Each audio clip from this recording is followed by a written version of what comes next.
আলহামদুলিল্লাহ রাব্বিল আলামিন ওয়াসসালাতু ওয়াসসালামু আলা আশরাফিল আমবিয়াই ওয়াল মুরসালিন ওয়া আলা আলিহি ওয়া সাহবিহি আজমাইন। আউযু বিল্লাহি মিনাশ শাইতানির রাজিম। বিসমিল্লাহির রহমানির রহিম। সম্মানিত দর্শক শ্রোতাবৃন্দ, ভাই এবং বোনেরা, আসসালামু আলাইকুম ওয়া রাহমাতুল্লাহি ওয়া বারাকাতুহু। আমরা আল্লাহ রাব্বুল আলামিনের অফুরন্ত অনুগ্রহের শুকর আদায় করি, যিনি প্রতিদিনকার মতো আজও আমাদেরকে ইসলামিক টিভি কর্তৃক আয়োজিত আজকের এই মহাজীবন অনুষ্ঠানে আমাদেরকে উপস্থিত থাকার সুযোগ করে দিলেন। এজন্য আমরা পড়ি আলহামদুলিল্লাহ। সম্মানিত ভাই এবং বোনেরা, বিগত বিভিন্ন পর্বে আমরা আলোচনা করেছি এবং সেই আলোচনার ধারাবাহিকতা এখনও চলছে।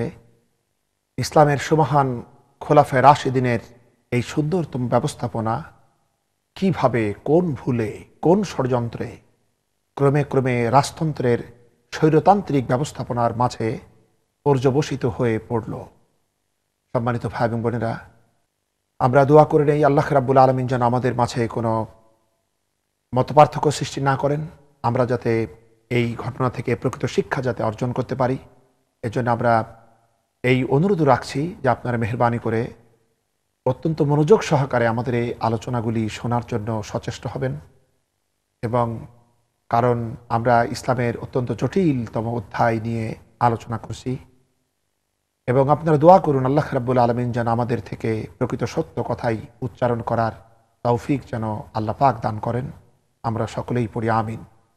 সম্মানিত ভাই এবং বোনেরা, হযরত আলী রাদিয়াল্লাহু তাআলা আনহুর সঙ্গে মুয়াবিয়া রাদিয়াল্লাহু তাআলা আনহুর সিফিনের যুদ্ধের পর যখন একটি সালিশ বৈঠকের মাধ্যমে যুদ্ধবিরতি চুক্তি সংগঠিত হলো, এবং আমরা বুঝতে পারলাম যে সেই যুদ্ধের পর ইরাকের জনসাধারণ পূর্বের মনোবল তারা হারিয়ে ফেলেছিল, কারণ সালিশ নিয়েও তাদের ভিতরে মতপার্থক্য ছিল। এবং সেই সময় একটি ফেরকার উদ্ভব হলো, একটি উপদলের উদ্ভব হলো, যাদেরকে ইতিহাসে খারিজি বলা হয়েছে।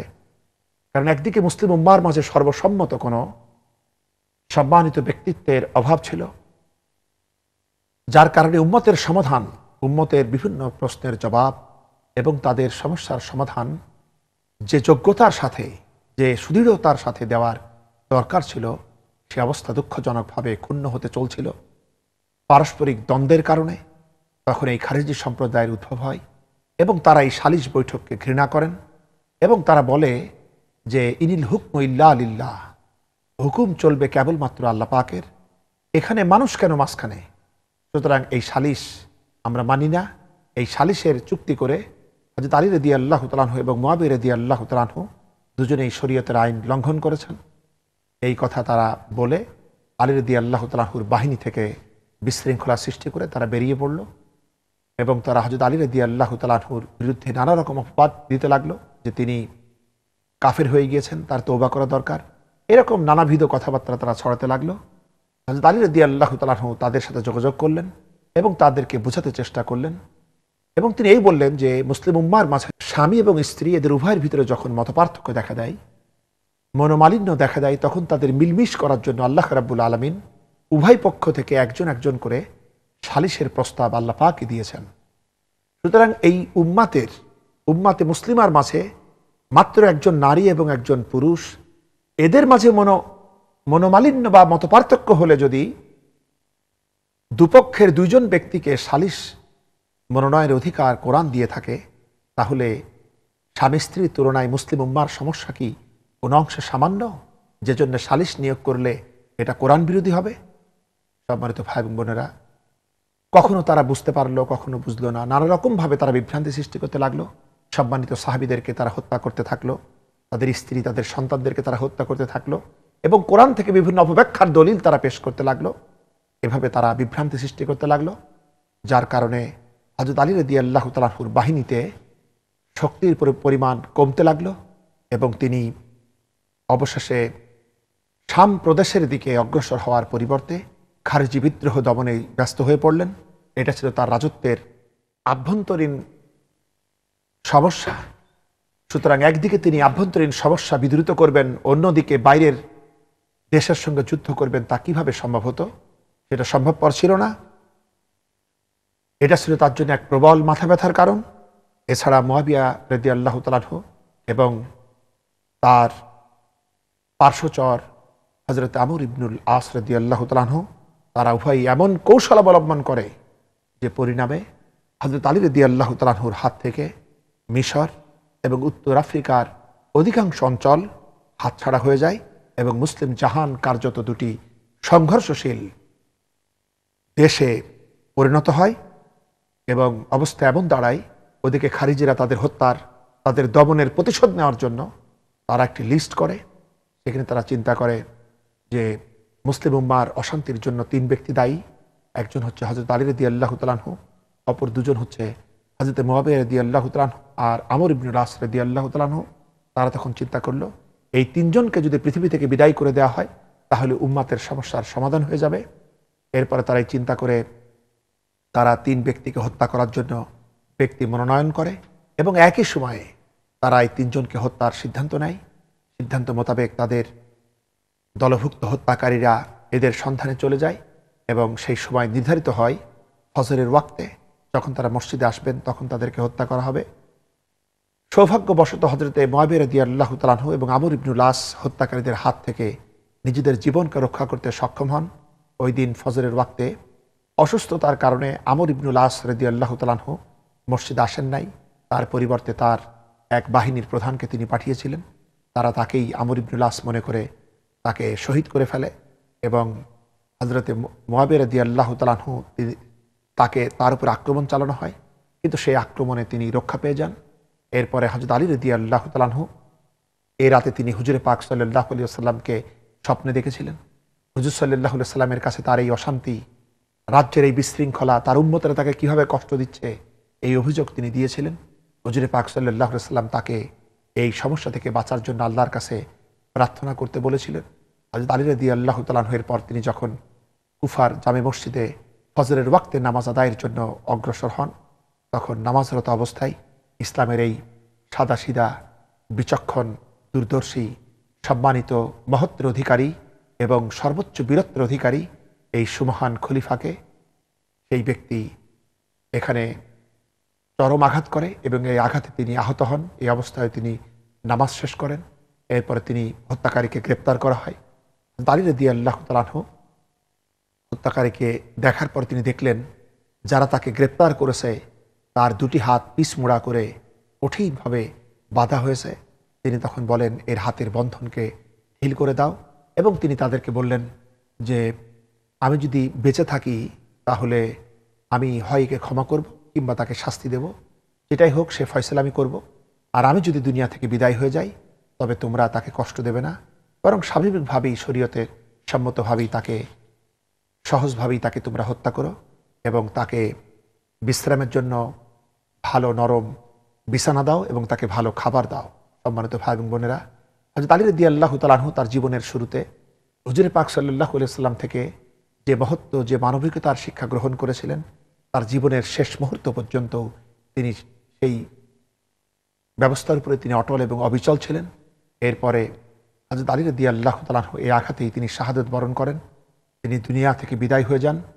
তার বিদায়ের পূর্বে লোকেরা তাকে প্রস্তাব দেয় যে আপনি আপনার স্থলাভিষিক্ত হিসেবে কাউকে নাম বলুন কিংবা আপনার পুত্র হাসান রাদিয়াল্লাহু তাআলা আনহুকেই নিযুক্ত করেন, কিন্তু তিনি বললেন না, আমি তা করব না। লোকেরা বলল যে আপনি হযরত উমর রাদিয়াল্লাহু তাআলা আনহুর আপনি হযরত আবু বকর রাদিয়াল্লাহু তাআলা আনহু যেমন উমর রাদিয়াল্লাহু তাআলা আনহুকে নিয়োগ দিয়েছিলেন, আপনি এরকম করুন। তিনি বললেন না, আমি তা করব না, বরং আমি তোমাদেরকে সেই অবস্থায় রেখে যাব যে অবস্থায় রাসূল পাক সাল্লাল্লাহু আলাইহি ওয়াসাল্লাম তোমাদেরকে রেখে গিয়েছিলেন। এরপরে তিনি বিদায় হয়ে গেলেন। এভাবে তিনি শাহাদাত বরণ করলেন।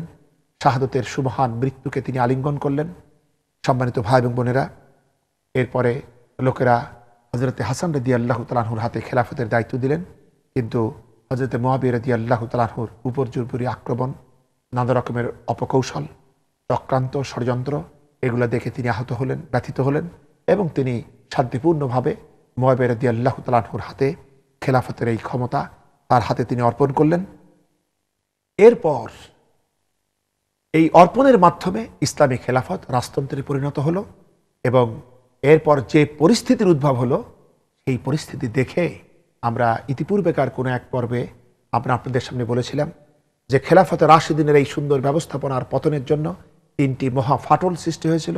তার একটি ফাটল ছিল এই যে কিছু মানুষ ফিতনা থেকে মুক্ত থাকার জন্য তারা হযরত আলী রাদিয়াল্লাহু তাআলা আনহুর সহযোগিতা করেননি, তারা নীরব ছিলেন। এই যে কাজ করেছিলেন, কিন্তু মুআবিয়া রাদিয়াল্লাহু তাআলা আনহুর হাতে ইসলামের এই ক্ষমতা তার হাতে হস্তগত হওয়ার পর এমন কিছু পরিস্থিতির উদ্ভব হলো যে তা দেখে তাদের সচেতনতা ফিরে এলো এবং তারা তখন বুঝতে পারলেন হযরত আলী রাদিয়াল্লাহু তাআলা আনহু কোন বিষয়টাকে প্রতিষ্ঠিত করার জন্য এবং এই মুসলিম উম্মাহকে কোন পরিণতি থেকে বাঁচাবার জন্য তিনি প্রাণপাত করেছেন। এবং আমরা দেখতে পাই হযরত আব্দুল্লাহ ইবনে উমর রাদিয়াল্লাহু তাআলা আনহু ছিলেন সেই নীরব থাকা লোকদের মাঝে অন্যতম একজন। তিনি তার জীবনের শেষ সময় বলেছিলেন, আমি আলী রাদিয়াল্লাহু তাআলা আনহুর সঙ্গে কেন যোগ দেইনি, এজন্য যত অনুতাপ হয়েছে আমার তা আর কোনো কিছুর জন্য হয় নাই। এবং তিনি আরো বলেছেন, হযরত ইব্রাহিম নাখি তিনি বর্ণনা করেছেন, মাসরুক ইবনে আসদা রাদিয়াল্লাহু তাআলা আনহু তিনি বলেছেন, আলী রাদিয়াল্লাহু তাআলা আনহুর সাথে যোগ না দেওয়ার জন্য তিনি সারা জীবন তওবা এবং ইস্তেগফার করেছেন। হযরত আব্দুল্লাহ ইবনে আমর ইবনুল আস যিনি ছিলেন হযরত মুআবিয়া রাদিয়াল্লাহু তাআলা আনহুর সহযোগী, আমর ইবনুল আসের পুত্র আব্দুল্লাহ ইবনে আমর ইবনুল আস রাদিয়াল্লাহু তাআলা আনহু সারা জীবন ভীষণ লজ্জিত ও অনুতপ্ত হয়েছিলেন এই কারণে। সম্মানিত ভাই এবং বোনেরা, কিন্তু যত কিছুই ঘটুক, যা হবার তা হয়েই গেল, যে ক্ষতি আর পূরণ হয় নাই। এভাবে হযরত আলী রাদিয়াল্লাহু তাআলা আনহু এই মহা বিপর্যয় কালে যেভাবে তিনি তার দায়িত্ব পালন করেছেন তা একজন খোলাফে রাশিদিনের সম্পূর্ণ উপযোগী ছিল। সম্মানিত ভাই এবং বোনেরা, এরপর ক্ষমতার চাবিকাঠি মুআবিয়া রাদিয়াল্লাহু তাআলা আনহুর হস্তে এলো। আমাদের মনে রাখতে হবে হযরত আলী রাদিয়াল্লাহু তাআলা আনহু তিনি যেভাবে তার রাজত্ব পরিচালনা করেছিলেন, যার কারণে আজও পর্যন্ত সমস্ত মুসলিম উম্মাহ তার খেলাফতের ব্যাপারে একমত। কিন্তু আমরা যতদূর অনুসন্ধান করতে পেরেছি, হযরত মুআবিয়া রাদিয়াল্লাহু তাআলা আনহুর খেলাফতের ব্যাপারে আহলে সুন্নাত ওয়াল জামাতের আকীদা প্রতিষ্ঠিত হয় নাই। আজও আমাদের দেশে জুমার নামাজে হযরত আলী রাদিয়াল্লাহু তাআলা আনহুর খেলাফতের স্বীকৃতি খুতবার মধ্যে আমাদের ইমাম সাহেবান দিয়ে থাকেন। আমাদের মনে রাখতে হবে হযরত আলী রাদিয়াল্লাহু তাআলা আনহু তিনি তার জীবনের শুরুতে যখন তার আমলনামা খোলা হয় নাই, সেই 5 বছর বয়সে তিনি হুজুরের কাছে এসেছিলেন এবং তার সকল সাহাবীদের ভিতরে সর্বনিম্ন বয়সে, কোনো বর্ণনা এসেছে মাত্র 8 বছর বয়সে তিনি ইসলাম গ্রহণ করেছিলেন। তিনি ছিলেন রাসূল পাক সাল্লাল্লাহু আলাইহি ওয়াসাল্লামের স্নেহধন্য এবং সর্বমুহূর্তের সাহচর্য ধন্য একমাত্র ব্যক্তিত্ব। তিনি হুজুরের সঙ্গে সর্বপ্রথম নামাজ আদায় করেছেন এবং হুজুর তার প্রিয়তমা কন্যাকে তার সাথে তিনি বিয়ে দিয়েছিলেন এবং স্নেহ মমতা এবং উদারতা দিয়ে তাকে সিক্ত রেখেছিলেন।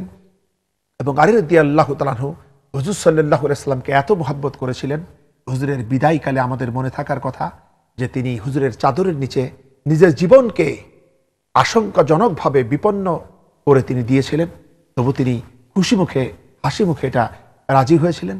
সুতরাং তার বীরত্ব, তার অবদান, তার তৎপরতা সব কিছু দ্বারা ইসলাম পরিপূর্ণ হয়েছে, এতে কোনো সন্দেহ নাই। কিন্তু পাশাপাশি হযরত মুআবিয়া রাদিয়াল্লাহু তাআলা আনহু সম্পর্কেও আমাদের এতটুকু জানা দরকার যে তার পিতা ছিলেন হযরত আবু সুফিয়ান রাদিয়াল্লাহু তাআলা আনহু। আমরা সকলেই জানি মক্কা বিজয়ের পর আবু সুফিয়ান রাদিয়াল্লাহু তাআলা আনহু ইসলাম গ্রহণ করেন, তার পুত্র তার সন্তানেরা ইসলাম গ্রহণ করেন, তার স্ত্রী ইসলাম গ্রহণ করেন। কিন্তু মক্কা বিজয়ের পর হুজুরে পাক সাল্লাল্লাহু আলাইহি ওয়াসাল্লাম দুনিয়াতে বেঁচে ছিলেন মাত্র 2 বছর মতো, যে জন্য তাদেরকে বলা হয় তোলাকা গোত্রভুক্ত, যারা ইসলামের মক্কা বিজয়ের পর যারা ইসলাম গ্রহণ করেছেন। ইসলামের তরবিয়ত প্রশিক্ষণ হুজুরে পাক সাল্লাল্লাহু আলাইহি ওয়াসাল্লামের সরাসরি প্রশিক্ষণ তারা লাভ করতে পারেন নাই। এবং আমরা তো জানি আবু সুফিয়ান সারা জীবন মক্কা বিজয়ের পূর্ব পর্যন্ত ইসলামের বিরুদ্ধে তার কি ভূমিকা ছিল, এবং তার স্ত্রী ছিল ইতিহাসের সেই কুখ্যাত ব্যক্তিত্ব, কিন্তু আমরা তাকে সাহাবীদের অন্তর্ভুক্ত মনে করি, এজন্য আমরা সেটা বলবো না। ইতিহাসে তাই লেখা আছে তিনি ছিলেন হযরত হিন্দা রাদিয়াল্লাহু তাআলা আনহা। ইসলাম গ্রহণের পূর্বে তিনি ইসলামের প্রখ্যাত বীর হযরত হামজা রাদিয়াল্লাহু তাআলা আনহুকে শহীদ করার জন্য তার ভূমিকা ছিল এবং তিনি তার কলিজা চিবিয়েছিলেন। সম্মানিত ভাই এবং বোনেরা, সুতরাং বংশধারার কিছু বৈশিষ্ট্য হযরত মুআবিয়া রাদিয়াল্লাহু তাআলা আনহুর মাঝেও ছিল, তা থেকে তিনি পূর্ণ মুক্ত হতে পারেননি। ইতিহাসের প্রমাণ থেকে আমরা তা বুঝতে পারি। এজন্য নানা রকম নিন্দামন্দ বিভিন্ন কেতাবের মধ্যে, বইয়ের মধ্যে তার বিরুদ্ধে রয়েছে। এমনকি রাষ্ট্রবিজ্ঞান পড়তে গিয়ে ইসলামের ইতিহাস যারা পড়েন তাদের পাঠ্য বইয়ের ভিতরেও হযরত আমর ইবনুল আস রাদিয়াল্লাহু তাআলা আনহু এবং মুআবিয়া রাদিয়াল্লাহু তাআলা আনহুর বিরুদ্ধে অনেক আপত্তিকর শব্দ স্বভাব সুলভভাবে স্বাভাবিকভাবেই সেখানে আরোপ করা হয়েছে, কিন্তু আমরা সেই শব্দ আমরা প্রয়োগ করার বিরোধী। আমরা সাহাবীদের মর্যাদার ব্যাপারে সচেতন, যে জন্য তাদের সম্মান, তাদের প্রতি মর্যাদা আমরা তা দিতে চাই, কোনো নিন্দাবন্ধ আমরা করতে চাই না। কিন্তু আমাদের মনে রাখতে হবে সাহাবীরাও ছিলেন মানুষ, তারা কখনোই ভুলের ঊর্ধ্বে ছিলেন না, তাদের থেকেও ভুল হয়েছে, কিন্তু তাদের সেই ভুল ছিল অজ্ঞতাজনিত, সজ্ঞানতাজনিত ভুল, তা ছিল না। এখন মূল বিচার করবেন আল্লাহ রাব্বুল আলামিন, এখানে আমাদের অতিরিক্ত কোনো বক্তব্য নাই। এরপরে খেলাফত রাশিদিনের যে বিপর্যয় ঘটতে লাগলো, যেটা হযরত মুআবিয়া রাদিয়াল্লাহু তাআলা আনহুর হাতে এসে খেলাফত ব্যবস্থা যে বিপর্যয় হলো, এই ক্ষমতার চাবিকাঠি মুআবিয়া রাদিয়াল্লাহু তাআলা আনহুর হাতে যে এলো, এটাই ছিল খোলাফায়ে রাশিদিন এবং রাজতন্ত্র এর মধ্যবর্তী অন্তর্বর্তীকালীন পর্যায়। দূরদৃষ্টি সম্পন্ন ব্যক্তিরা এ পর্যায়ে এসে বুঝতে পেরেছিলেন যে তারা এখন রাজতন্ত্রের স্বৈরতান্ত্রিক অবস্থার মুখোমুখি।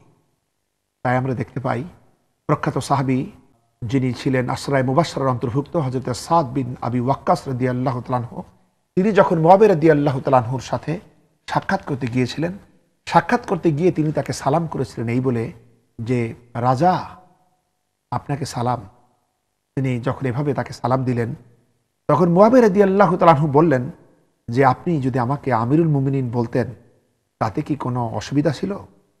হযরত সাদ বিন আবি ওয়াক্কাস রাদিয়াল্লাহু তাআলা আনহু বললেন, আল্লাহর শপথ, যে পন্থায় আপনি ক্ষমতা লাভ করেছেন আমি সে পন্থায় কিছুতেই তা গ্রহণ করতাম না। আমরা একথাও দেখতে পাই হযরত সাদ রাদিয়াল্লাহু তাআলা আনহু খেলাফতের ব্যাপারে তার দৃষ্টিভঙ্গি কি ছিল। তিনিও সম্মানিত সাহাবী। বিপর্যয় কালে একদা তার এক ভ্রাতুষ্পুত্র একবার তাকে বলেছিলেন যে, আপনি যদি খেলাফতের দাবি নিয়ে দাঁড়াতেন তবে আপনার সমর্থনের জন্য আমি অসংখ্য তরবারি নিয়ে আপনার জন্য প্রস্তুত ছিলাম। হযরত সাদ জবাব দিয়েছিলেন, এসব লক্ষ তরবারির মধ্য থেকে আমি কেবলমাত্র একখানা তরবারি চাই, যে তরবারিটি কাফেরদের উপরে চলবে, কোনো মুসলমানের বিপক্ষে তা চলবে না। সম্মানিত ভাই এবং বোনেরা, এর দ্বারা আমরা সাহাবীদের দৃষ্টিভঙ্গিও বুঝতে পারি যে মুআবিয়া রাদিয়াল্লাহু তাআলা আনহু যে পন্থায় ক্ষমতা অর্জন করেছিলেন সে পন্থা কখনো সত্যের কাছাকাছি ছিল না। আমরা আরো দেখতে পাই হযরত মুআবিয়া রাদিয়াল্লাহু তাআলা আনহু নিজেই এই বিষয়টা জানতেন, তাই তিনি নিজেই একবার বলেছিলেন, আমি মুসলমানদের মধ্যে প্রথম রাজা। এই কথাটা লেখা রয়েছে আল ইস্তিআব প্রথম খণ্ডে, আল বিদায়া ওয়ান নিহায়া অষ্টম খণ্ড, এটা আপনারা দেখে নিতে পারেন। সম্মানিত ভাই এবং বোনেরা, হাফেজ ইবনে কাসির, আল্লামা ইবনে কাসির রাহমাতুল্লাহ আলাইহি, তিনি মুআবিয়ার এই উক্তি থেকে এবং তিনি রাসূল পাক সাল্লাল্লাহু আলাইহি সাল্লামের হাদিস থেকে তিনি একটি সিদ্ধান্ত উপনীত হয়েছেন। তিনি বলেছেন, মুআবিয়া রাদিয়াল্লাহু তাআলা আনহুকে খলিফা না বলে বাদশা বলাই সুন্নাত।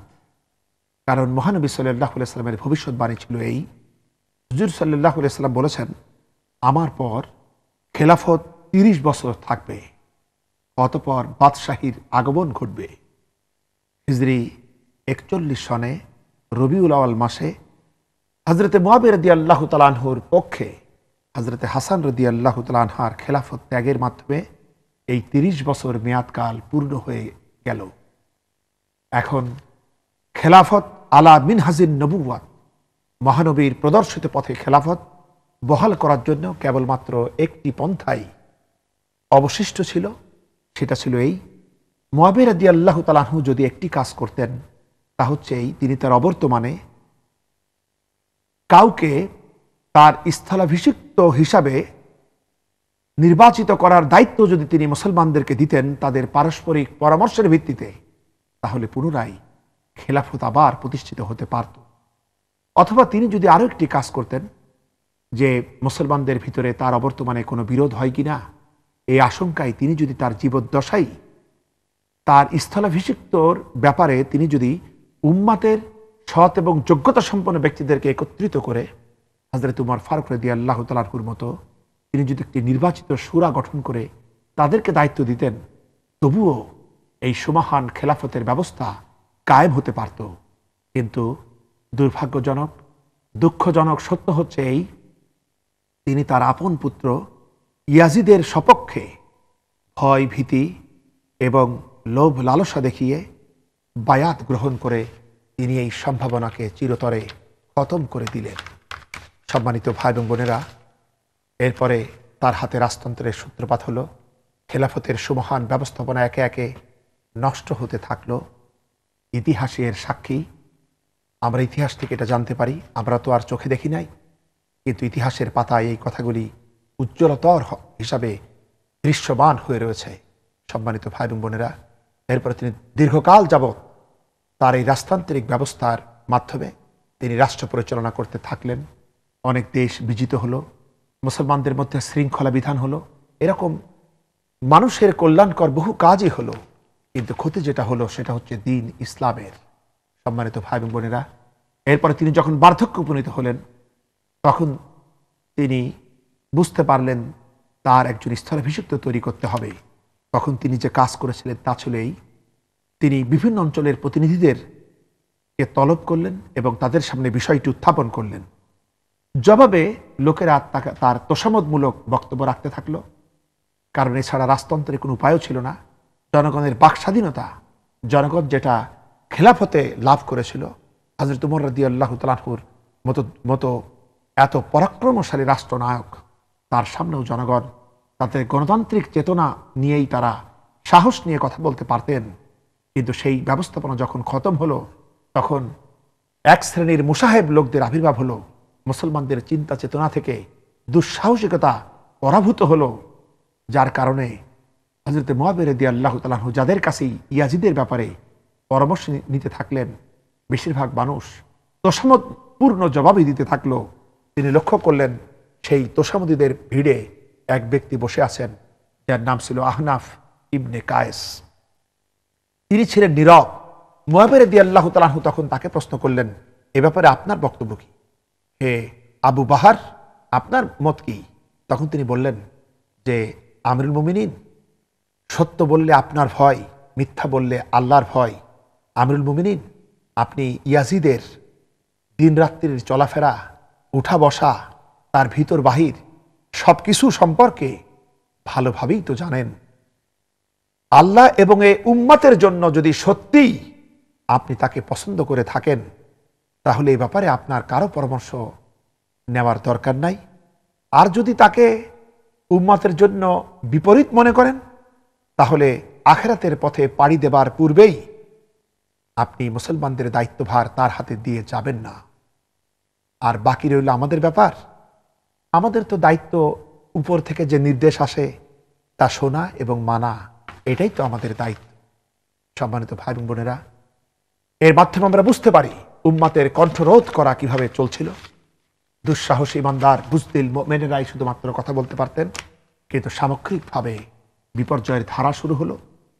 শাহী খানদান ক্ষমতা লাভ করলো, এভাবে এই বিপর্যয়ের ধারা শুরু করলো। খোলাফায়ে রাশিদিনের যে সুমহান ব্যবস্থাপনা ছিল, বাক স্বাধীনতা ছিল তার অন্যতম। তাদের মাঝে ছিল নির্বাচনী খেলাফত, সুরাভিত্তিক সরকার, বাইতুল মাল ছিল তাদের জন্য এক পবিত্র আমানত। রাষ্ট্রের ধারণা ছিল তাদের মাঝে প্রবল, যে রাষ্ট্র ব্যবস্থাকে তারা জনগণের কল্যাণে ব্যবহার করতেন, কোনো রকম জুলুমের কাজে তারা ব্যবহার করতেন না। আইনের প্রাধান্য ছিল, বিচার ব্যবস্থার স্বাধীনতা ছিল, বংশগোত্রের পক্ষপাত মুক্ত শাসন ছিল এবং গণতন্ত্রের প্রাণশক্তি ছিল খেলাফতে রাশিদিনের ব্যবস্থাপনার মধ্যে। ক্রমে ক্রমে এগুলো আড়ষ্ট হতে লাগলো এবং এর বিপরীতে স্বৈরতান্ত্রিক ব্যবস্থাপনা চলতে থাকলো। প্রথমে আমাদের মনে রাখতে হবে, হযরতে মুআবিয়া রাদিয়াল্লাহু তাআলা আনহুর পিতা ছিলেন, পৈতৃক দিক থেকে তিনি যে বংশধারার অন্তর্ভুক্ত ছিলেন সেটা ছিল কুরাইশদের উমাইয়া গোত্রভুক্ত। কুরাইশ বংশের দুইটি শাখা ছিল প্রধান, একটি হচ্ছে বনু হাসিম আর একটি হচ্ছে বনু উমাইয়া। রাসূল পাক সাল্লাল্লাহু আলাইহি ওয়াসাল্লাম এবং হযরত আলী রাদিয়াল্লাহু তাআলা আনহু এরা ছিলেন বনু হাসিমের অন্তর্ভুক্ত। আর আবু সুফিয়ান, হযরত মুআবিয়া রাদিয়াল্লাহু তাআলা আনহু এরা সকলেই ছিলেন বনু উমাইয়ার অন্তর্ভুক্ত। দীর্ঘকাল থেকে এই বংশগত দিক থেকে তাদের ভিতরে দ্বন্দ্ব চলছিল।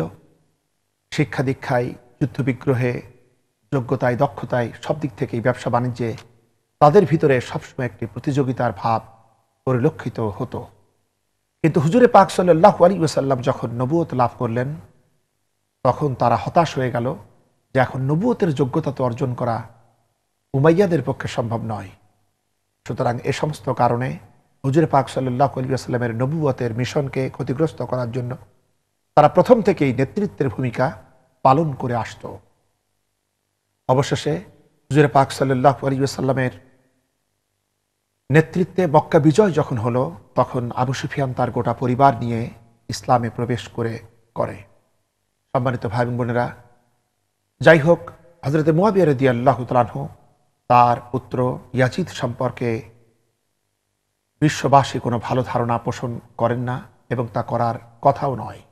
হযরত মুআবিয়া রাদিয়াল্লাহু তাআলা আনহু তিনি এরকম একটি সন্তানকে তিনি তার স্থলাভিষিক্ত করবেন বলেই তিনি সিদ্ধান্ত নিলেন এবং তিনি ইরাক, শাম এবং অন্যান্য প্রদেশ থেকে তিনি পুত্রের পক্ষে বায়াত গ্রহণ করে এবার তিনি চিন্তা করলেন হেজাজ থেকে তার বায়াত নেওয়া দরকার। হেজাজের অন্তর্ভুক্ত তখন ছিল মক্কা মুআজ্জামা এবং মদিনা মুনাওয়ারায়, এবং ইসলামী উম্মার, মুসলিম উম্মার সর্বপ্রধান ব্যক্তিবর্গ তখন মক্কা এবং মদিনাতে অবস্থান করছিলেন। সুতরাং এটা ছিল অত্যন্ত গুরুত্বপূর্ণ একটি বিষয়। মুসলিম জাহানের যে সকল প্রভাবশালী ব্যক্তির পক্ষ থেকে ইয়াজিদের বায়াতের ব্যাপারে বিরোধিতা আসতে পারে, সেই ব্যাপারে প্রধান নগরী ছিল এই মদিনা মুনাওয়ারা এবং মক্কা মুআজ্জামা। সুতরাং তিনি সকল প্রদেশের বায়াত নিয়েই অবশেষে এই দুটি শহরে প্রবেশ করার সিদ্ধান্ত নিলেন। তিনি যখন মদিনার কাছে পৌঁছে গেলেন, তখন মদিনার সম্মানিত ব্যক্তিবর্গ, যার মাঝে ছিলেন হযরত আলী রাদিয়াল্লাহু তাআলা আনহুর পুত্র হযরত হুসাইন রাদিয়াল্লাহু তাআলা আনহু, হযরত জুবাইর রাদিয়াল্লাহু তাআলা আনহুর পুত্র হযরত আব্দুল্লাহ রাদিয়াল্লাহু তাআলা আনহু, হযরত উমর ফারুক রাদিয়াল্লাহু তাআলা আনহুর পুত্র হযরত আব্দুল্লাহ রাদিয়াল্লাহু তাআলা আনহু এবং হযরত আবু বকর রাদিয়াল্লাহু তাআলা আনহুর পুত্র আব্দুর রহমান রাদিয়াল্লাহু তাআলা আনহু, এরা চারজন মিলে মুআবিয়া রাদিয়াল্লাহু তাআলা আনহুর সাথে সাক্ষাৎ করলেন। কিন্তু মুআবিয়া রাদিয়াল্লাহু তাআলা আনহু তাদের সাথে এমন কঠোর আচরণ করলেন, যার ফলে তারা শহর ত্যাগ করে মক্কাতে চলে যেতে তারা বাধ্য হলেন। এভাবে মুআবিয়া রাদিয়াল্লাহু তাআলা আনহুর পক্ষে, ইয়াজিদের পক্ষে বায়াত নেওয়া সহজ হয়ে গেল। এরপর তিনি মক্কা গমন করলেন এবং মক্কা গমন করে এই চারজন সম্মানিত ব্যক্তিকে দেখা করার জন্য নির্দেশ প্রদান করলেন। মদিনার অদূরে কিছুদিন পূর্বেই তাদের সাথে যে রূঢ় আচরণ করা হয়েছিল, আজকে মক্কার উপকণ্ঠে তাদের সাথে আচরণ ছিল পরিপূর্ণ ভিন্নতর। তাদের সাথে সুন্দর ব্যবহার করা হলো, তাদেরকে সাথে নিয়ে মক্কা শহরে প্রবেশ করলেন তিনি, এবং এরপরে তিনি তাদেরকে একান্তে ডেকে নিলেন। ডেকে নিয়ে তাদেরকে ইয়াজিদের বায়াতে তাদেরকে রাজি করাবার জন্য চেষ্টা করেন। তখন তাদের মাঝে আব্দুল্লাহ ইবনে জুবাইর রাদিয়াল্লাহু তাআলা আনহু বললেন যে আপনি একটা কাজ করতে পারেন, আপনার সামনে আমি 3টি প্রস্তাব দিচ্ছি, এই 3টি প্রস্তাবনার যে কোনো একটি আপনি অবলম্বন করতে পারেন, সেটাই ভালো হয়। তা হচ্ছেই আপনার ইন্তেকালের পূর্বে আপনি আপনার পরবর্তীতে যাকে মুসলিম উম্মার খলিফা হিসেবে দেখতে চান, তার নিয়োগের ব্যাপারে এই পন্থা অবলম্বন করতে পারেন। প্রথম পন্থা হচ্ছে নবী করিম সাল্লাল্লাহু আলাইহি সাল্লামের মতো কাউকে নিজের স্থলাভিষিক্ত না করে উম্মাতের উপরে তা অর্পণ করা, যাতে তারা নিজেরাই নিজেদের পছন্দনীয় কাউকে নিজেদের খলিফা হিসেবে মনোনীত করে নেবেন। আপনার যদি এই প্রক্রিয়া পছন্দ না হয়, তাহলে আপনি আরেকটি কাজ করতে পারেন। হযরত আবু বকর সিদ্দিক রাদিয়াল্লাহু তাআলা আনহু তিনি যেমন তার স্থলাভিষিক্ত হিসাবে হযরত উমর ফারুক রাদিয়াল্লাহু তাআলা আনহুকে মনোনীত করেছিলেন এবং তার এই মনোনয়ন জনগণ কর্তৃক সমর্থিত হয়েছিল, এরকম আপনি করতে পারেন। কারণ আবু বকর রাদিয়াল্লাহু তাআলা আনহু কি করেছিলেন, তিনি উমরকে তিনি তার স্থলাভিষিক্ত করেছিলেন, তিনি তার কোনো আত্মীয়কে, তিনি তার কোনো সন্তানকে স্থলাভিষিক্ত করেন নাই। অনুরূপভাবে আপনিও এরকম গুরুত্বপূর্ণ কোনো ব্যক্তিত্বকে আপনি মুসলিম উম্মার জন্য বাছাই করে দিতে পারেন। 3 নম্বর হচ্ছে আপনি হযরত উমর রাদিয়াল্লাহু তাআলা আনহুর মতো আপনি একটি নির্বাচনী শূরাও গঠন করতে পারেন, যার মাঝে তিনি তার কোনো সন্তানকে অন্তর্ভুক্ত করেননি। এই 3টার যে কোনো একটি করলেই উম্মাতের জন্য ভালো হয়। হযরত আব্দুল্লাহ বিন জুবাইর রাদিয়াল্লাহু তাআলা আনহু যখন এই প্রস্তাবনা মুআবিয়া রাদিয়াল্লাহু তাআলা আনহুর সামনে রাখলেন, তখন মুআবিয়া রাদিয়াল্লাহু তাআলা আনহু অবশিষ্ট ব্যক্তি ত্রয়কে জিজ্ঞাসা করলেন, আপনাদের বক্তব্য কি? তারাও বললেন, হযরত আব্দুল্লাহ রাদিয়াল্লাহু তাআলা আনহু যা বলেছেন আমরা তার সাথে একমত, আমাদের বক্তব্য তাই। হযরত মুআবিয়া রাদিয়াল্লাহু তাআলা আনহু ভীষণ ক্রুদ্ধ হয়ে তিনি বললেন, এতক্ষণ পর্যন্ত আমি তোমাদের সাথে যা করে এসেছি, এবার আমি আল্লাহর কসম করে বলছি, আমার কথার জবাবে তোমাদের মধ্য থেকে কেউ যদি আর একটি কথাও বলে, তবে তার মুখ থেকে পরবর্তী শব্দ বের হওয়ার কোনো অবকাশ আমি দেব না। তার পূর্বেই তার মাথায় তরবারি পড়বে। অতঃপর তিনি তার দেহরক্ষী বাহিনীর প্রধানকে ডেকে নির্দেশ দিলেন, এদের প্রত্যেকটা ব্যক্তিদের পিছনেই একজন করে এমন ব্যক্তি লাগায় দাও যে এরা আমার পক্ষে বা বিপক্ষে যে কথাই বলুক, সঙ্গে সঙ্গে যেন তাদের মস্তক দেহ থেকে বিচ্ছিন্ন করে ফেলা হয়। সম্মানিত ভাই এবং বোনেরা, এটি ইতিহাস, জাজল্যমান ইতিহাস।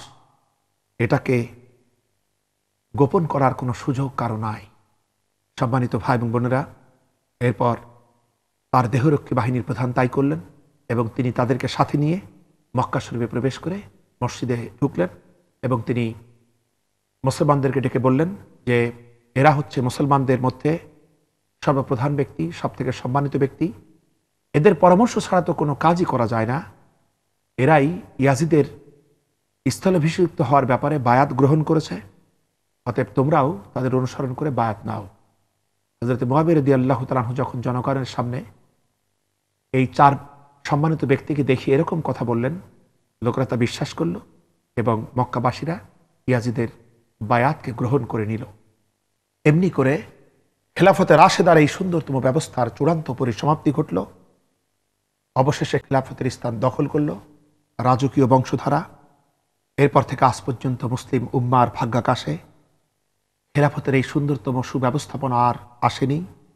হযরত মুআবিয়া রাদিয়াল্লাহু তাআলা আনহু যথার্থই বিপুল গুণের অধিকারী ছিলেন, এতে কোনো সন্দেহ নাই। তিনি মুসলিম জাহানকে পুনরায় এক পতাকা তলে সমবেত করেছিলেন। বিশ্বে ইসলামের বিজয়ের গতি তিনি পূর্বের চাইতেও দ্রুত করেছিলেন। তার খেদমত হচ্ছে অনস্বীকার্য। কিন্তু এতদ সত্ত্বেও হযরত মুআবিয়া রাদিয়াল্লাহু তাআলা আনহু নিজ স্বার্থে, বংশের স্বার্থে, সন্তানের স্বার্থে যা কিছু করেছিলেন, এই কাজকে ন্যায় বলা কোনো ক্রমেই সম্ভবপর নয়। আর যদি কেউ ব্যক্তিগত কারণে জোরপূর্বক তার এই কাজকে ন্যায় বলেন, তাহলে এটাই প্রমাণিত হবে অন্য জাতির সামনে যে আমরা মুসলমানেরা যেন আমাদের ন্যায় অন্যায়ের মানদণ্ডকেই আমরা ভুলে গিয়েছি। সম্মানিত ভাই এবং বোনেরা, ইসলাম আমাদেরকে এটাই শিক্ষা দিয়েছে, যেটা সত্য তাকে সত্যরূপেই প্রকাশ করো, যেটা মিথ্যা তাকে মিথ্যার মতো করেই প্রকাশ করতে হবে, মিথ্যা রূপেই প্রকাশ করতে হবে। সাদাকে সাদা দেখতে হবে, কালোকে কালোই দেখতে হবে। এটাই হচ্ছে ইসলামের মহত্তম শিক্ষা। সম্মানিত ভাই এবং বোনেরা, এভাবে হযরত মুআবিয়া রাদিয়াল্লাহু তাআলা আনহুর হাতে খোলাফা রাশিদিনের পরিসমাপ্তি ঘটল। সম্মানিত ভাই এবং বোনেরা, আমরা খোলাফা রাশিদিনের সর্বশেষ পর্ব আগামীকাল আপনাদের সামনে পেশ করতে চাই। আল্লাহ পাক এ থেকে আমাদেরকে হেদায়েত করুন, আমাদের প্রতি রহম করুন, আমাদেরকে সঠিক সিদ্ধান্ত উপনীত হওয়ার তৌফিক দান করুন।